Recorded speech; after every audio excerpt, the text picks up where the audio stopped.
Okay friends, it's time to get started on our job. One of the first things you need to do is safely raise and support the front of the vehicle so the wheel's off the ground.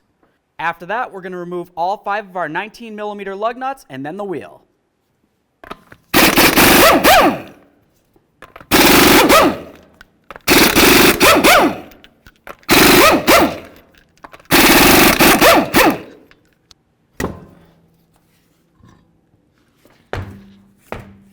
Now that the wheel's off, we have a nice clear view of our tie rods right along here.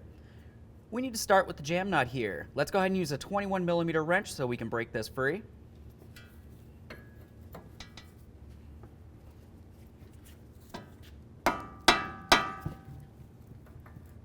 After that, continue on to removing the nut for your outer tie rod. We'll use a 21mm for that. Now we're going to take our hammer, we're going to give this a couple loving bonks. Essentially, we just want to break the tie rod end free from the knuckle.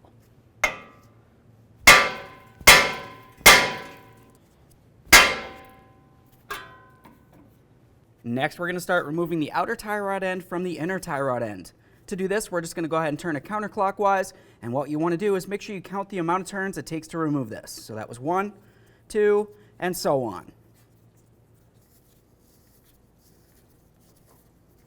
All right, once you have that number, go ahead and write it down. Now the next thing that we're going to want to do is remove this jam nut right here. To do that, you want to hold the inner tie rod end so it can't spin, and then we'll use a 21mm socket to remove this. You could use a wrench. Ours is a little stripped, so I'm just going to use some locking pliers.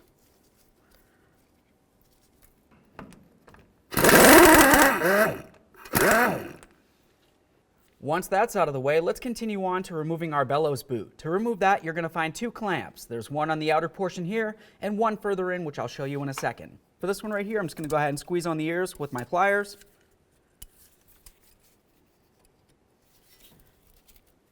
We can go ahead and slide that down and off of there. We'll just inspect it, make sure it's reusable, set it aside. The next thing I like to do is just try to break this free. Sometimes what you want to do is just take something small like a pick or a small screwdriver. I'm going to carefully try to put it inside here a little bit. And now I'll just spray some penetrant inside that area.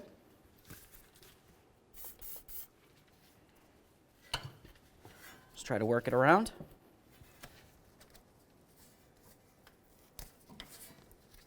There we are. Now we've got that broken free, so we can continue on to the inner clamp. Now to remove the inner one, something that I want to mention is it's a single time use. Essentially, we're going to look right inside this corner right here, and you're going to find pretty much like a circular metallic tab, and then it goes around this whole thing. The way that I pop this free is just with a nice long pry bar. I'm going to carefully slide this in here. I'm going to try to rest it directly up against it, but making sure I'm not going to damage the boot in any way. We'll give this a little bonk. All right. See if I can grab that clamp. Here it is. There's the tab that I was aiming for. It was pretty much directly in this area.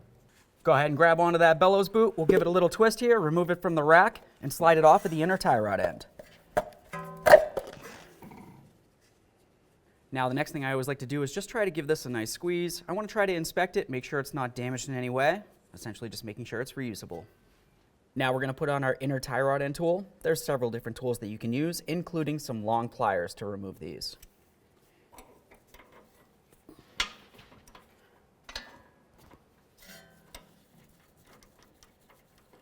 Once you have your tool nice and tight, let's go ahead and turn this counterclockwise to break it free from the power steering rack.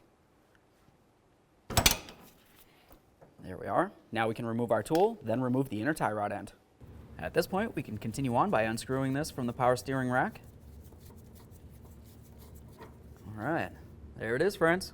Now before we can continue on by putting in our new inner tie rod end, what we want to do is just go ahead and clean down the power steering rack, especially along the threaded area here.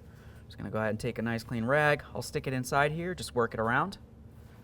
Try to remove any of the grease or debris that might be inside there, and then we'll just go ahead and wipe down the rest of this shaft area here and along the power steering rack where the bellows boot's going to have to be. All right, now we can get ready to install our brand new inner tie rod end. Generally, I like to take off this jam nut right here. Get that right out of the way. Now we can take the inner tie rod end, we're going to line it up right here, we'll screw it until it bottoms out, and then snug it up.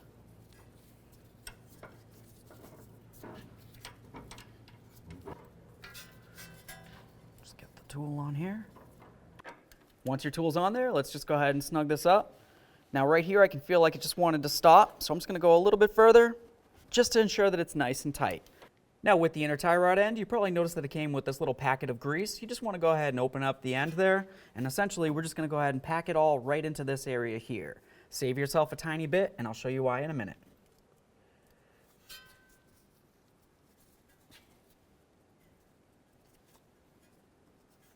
Once you have that area filled with grease, let's continue on to right on this area here of the tie rod. You can see it has a little notch. This is essentially where the other end of that bellows boot's going to be. So we're just going to go ahead and put a tiny bit of grease around this area, and that's going to help the alignment professional later on. All right, now it's time to install the bellows boot for this. Let's go ahead and take a wire tie, or of course if you happen to have the proper clamp for it, you can put that on as well. Slide this right through. Essentially, I just want to get it ready. I don't want to go ahead and tighten it any. We can slide this in and over the power steering rack. Once we're sure it's bottomed out, we'll go ahead and tighten this up.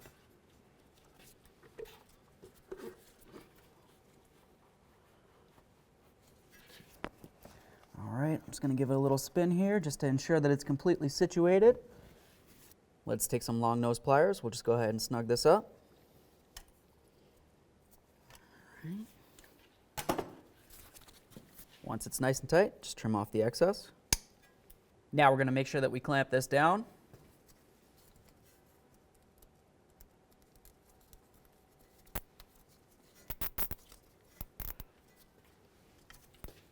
Just make sure it's nice and tight.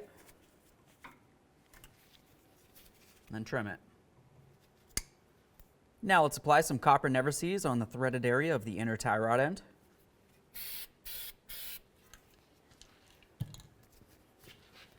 Install your jam nut. Now we can install the outer tie rod end. I'm first going to just start turning it a little bit until it gets started, and then we'll continue on by turning it in the same amount of times as it took to remove it.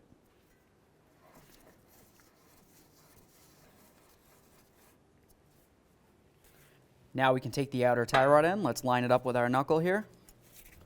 Start sliding it in there. Grab that jam nut, bring it down into place.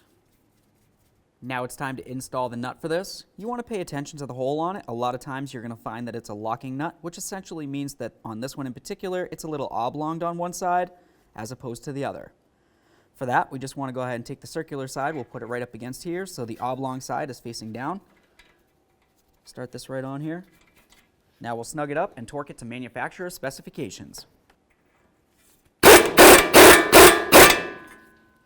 Now that we have it snug, let's go ahead and torque this nut to 76 foot-pounds. Now let's go ahead and tighten up our jam nut on this. To do that, I always like to hold on to the tie rod. If you grab onto this area here, for us it's a 22 millimeter, 7/8, you can use that as well. We'll also go ahead and snug this up with our 21. Make sure that's nice and tight. And then we're just going to inspect the tie rod. You want to make sure that it's pretty much parallel with the ground. Typically, it can be tilted a little bit, and you want to make sure it's not. Okay, friend, we got our part installed. What's left to do now? Now you're going to want to go ahead and take it for a road test down to your local alignment shop. Thanks for watching.